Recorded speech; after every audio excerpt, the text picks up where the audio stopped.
Hello ಸ್ನೇಹಿತರೆ, ಶ್ರಮಣಿ YouTube ಚಾನಲ್ಗೆ ಆತ್ಮೀಯವಾದಂಥ ಸ್ವಾಗತ. ಮಹಾಲಯ ಅಮಾವಾಸ್ಯೆಯ ಮಹತ್ವವೇನು? ಈ ಒಂದು ಮಹಾಲಯ ಅಮಾವಾಸ್ಯೆಯ ಬಗ್ಗೆ ನಮ್ಮ ಹಿಂದೂ ಗ್ರಂಥಗಳಾದಂಥ ಮಹಾಭಾರತದ ಗ್ರಂಥದಲ್ಲಿ ಇರುವ ಕಥೆ ಏನು ಅನ್ನೋದನ್ನು ಇವತ್ತಿನ ವಿಡಿಯೋದಲ್ಲಿ ತಿಳ್ಕೊಳ್ಳೋಣ. ಅದಕ್ಕಿಂತ ಮುಂಚೆ ಯಾರಾದರೂ ಹೊಸದಾಗಿ ನಮ್ಮ ಚಾನಲನ್ನು ನೋಡ್ತಾಯಿದ್ರೆ ಪ್ಲೀಸ್ ಸಬ್ಸ್ಕ್ರೈಬ್ ಮಾಡ್ಕೊಳ್ಳಿ. ಹಾಗೆ ಪಕ್ಕದಲ್ಲಿರುವ ಬೆಲ್ಲೈಕನನ್ನು ಕ್ಲಿಕ್ ಮಾಡಿ ಆಲ್ ಅನ್ನೋ ನೋಟಿಫಿಕೇಷನನ್ನು ಸೆಲೆಕ್ಟ್ ಮಾಡ್ಕೊಳ್ಳಿ. ಈ ಒಂದು ಮಾಹಿತಿ ಉಪಯುಕ್ತವಾದಂಥ ಮಾಹಿತಿ, ಆದ್ದರಿಂದ ಯಾರೂ ಸಹ ವಿಡಿಯೋವನ್ನು ಸ್ಕಿಪ್ ಮಾಡದೆ ಕೊನೆವರೆಗೂ ನೋಡಿ. ಈ ಮಹಾಲಯ ಅಮಾವಾಸ್ಯೆ ಅಥವಾ ಸರ್ವಪಿತೃ ಅಮಾವಾಸ್ಯೆ ಈ ಬಾರಿ ಅಂದರೆ 2025ರಲ್ಲಿ ಸೆಪ್ಟೆಂಬರ್ 21ನೇ ತಾರೀಕು ಭಾನುವಾರದಂದು ಇದೆ. ಈ ಮಹಾಲಯ ಅಮಾವಾಸ್ಯೆ ಅನ್ನೋದು ಪಿತೃಪಕ್ಷದ ಕೊನೆಯ ದಿನ. ಈ ಒಂದು ಮಹಾಲಯ ಅಮಾವಾಸ್ಯೆಗೆ ಬಹಳ ವಿಶೇಷ. ಸಾಮಾನ್ಯವಾಗಿ ಪೂರ್ವಜರು ಮೃತಪಟ್ಟ ತಿಥಿ ದಿನ ನೆನಪಿದ್ರೆ ಅಂಥವರಿಗೆ ಆ ಒಂದು ತಿಥಿಯಲ್ಲಿ ಆ ಒಂದು ದಿನದಲ್ಲಿ ಶ್ರಾದ್ದ ಕಾರ್ಯ ನೆರವೇರಿಸ್ತಾರೆ. ಆದರೆ ಹಿಂದಿನ ಕಾಲದಲ್ಲಿ ಯಾರಾದರೂ ಮೃತಪಟ್ಟಿದ್ದರೆ ಅವರು ಯಾವ ತಿಥಿಯಲ್ಲಿ ಮೃತರಾದರು ಅನ್ನೋದು ಯಾರಿಗೂ ಸಹ ಗೊತ್ತಿರಲ್ಲ. ಈ ಒಂದು ಮಹಾಲಯ ಅಮಾವಾಸ್ಯೆಯಂದು ಅಥವಾ ಪಿತೃಪಕ್ಷದ ದಿನದಂದು, ಅಂದರೆ ಪಿತೃಪಕ್ಷ 15 ದಿನಗಳ ಕಾಲ ಇರುವಂಥ ಪಿತೃಪಕ್ಷದ ದಿನಗಳಲ್ಲಿ ಅಂಥವರಿಗೆ ಶ್ರಾದ್ದ ಕಾರ್ಯ ಅಥವಾ ಹಿರಿಯರಿಗೆ ಪೂಜೆ ಮಾಡೋದ್ರಿಂದ ಒಳ್ಳೆಯ ಆಶೀರ್ವಾದ, ಅಂದರೆ ಹಿರಿಯರ ಆಶೀರ್ವಾದ ನಮಗೆ ಸಿಗುತ್ತೆ. ಅವರು ಸಹ ಮೋಕ್ಷ ಮಾರ್ಗವನ್ನು, ಅಂದರೆ ಅವರ ಆತ್ಮಗಳು ತೃಪ್ತಿಯಾಗಿ ಮೋಕ್ಷ ಮಾರ್ಗವನ್ನು ಪಡಿತಾರೆ ಅನ್ನೋ ಒಂದು ನಂಬಿಕೆ. ನಮ್ಮ ಹಿಂದೂ ಧರ್ಮದ ಪವಿತ್ರ ಗ್ರಂಥಗಳಲ್ಲಿ ಒಂದಾದಂಥ ಮಹಾಭಾರತದಲ್ಲಿ ಈ ಒಂದು ಮಹಾಲಯ ಅಮಾವಾಸ್ಯೆಯ ಬಗ್ಗೆ ಒಂದು ಮಹತ್ವದ ಕಥೆ ಇದೆ. ಅದೇನಂತಂದರೆ ಕರ್ಣನ ಬದುಕಿನಲ್ಲಿ ನಡೆದಂಥ ಒಂದು ಕತೆ. ಈ ಒಂದು ಕತೆ ಮಹಾಭಾರತದ ಗ್ರಂಥದಲ್ಲಿ ಈ ರೀತಿಯಾಗಿ ಉಲ್ಲೇಖವಾಗಿದೆ.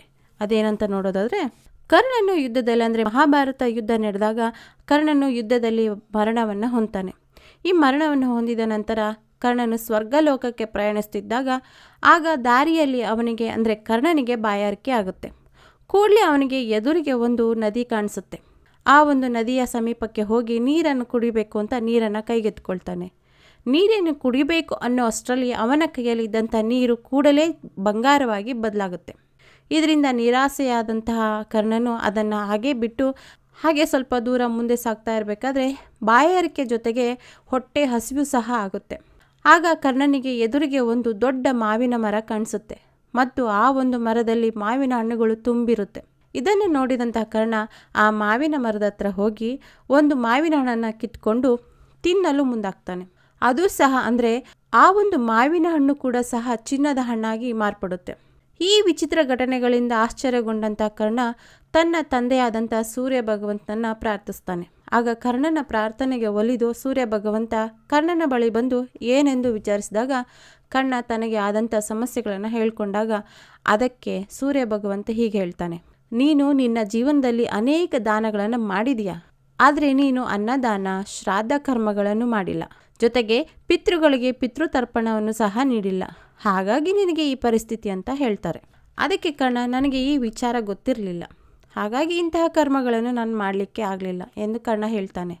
ಆಗ ಸೂರ್ಯದೇವನು ಕರ್ಣನಿಗೆ, ನೀನು ಪುನಃ ಭೂಮಿಗೆ ವಾಪಸ್ಸಾಗಿ ಹೋಗು, ಆ ಕರ್ಮಗಳನ್ನು ಪೂರೈಸಿ ಬರುವಂತೆ ಹೇಳ್ತಾನೆ. ಕರ್ಣನ ಜೊತೆ ಇಂದ್ರದೇವನಿಗೂ ಸಹ ಭೂಮಿಗೆ ಹೋಗಲು ಹೇಳ್ತಾರೆ.